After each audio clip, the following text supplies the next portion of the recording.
Eritrea is among the most repressive countries in the world. President Isaias Afwerki has ruled Eritrea with an iron fist. In Eritrea, a lot of people have been jailed without any legal due process. The people is basically governed by the fear. Eritrea has been a pariah state for decades. It's had no diplomatic relationships with its neighbors. But just this year we saw a change in those dynamics where Ethiopia and Eritrea finally signed a peace agreement after many years. They are talking about peace, which is great, but nothing has changed as far as the human rights violation in the country. In fact, it's getting worse.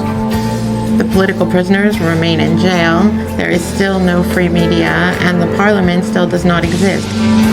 Just in mid-September, the former finance minister was arrested and remains incommunicado detention as we speak. We are worried for Berhane. He's 74-year-old, and now he has some medical issue. And at this point, every day matters. We want him to be free. We want to see him. We want him to be with his kids. But we also want others to be free. There are thousands of political prisoners in the country. My brother was a journalist. He has been detained for 17 years right now, and he never been given a trial, and we could have any access to see him. We don't even know whether he's alive or dead.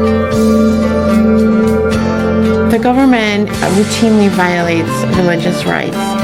3 Jehovah's Witnesses were arrested in 1994, and scores have been arrested since then and remain behind bars today. We've interviewed Eritreans outside Eritrea who explain that detention conditions in the country are horrific. Many have faced torture and abuse. We don't know the evidence against them. They've never had a day in court. And ultimately, they have ended up behind bars incommunicado for decades. Basically, in Eritrea, if you are to do something which is not preferred by the government, like you will be ended up in jail, no matter what. While this should be a year of optimism for Eritrea, so far we haven't seen any significant changes for the country.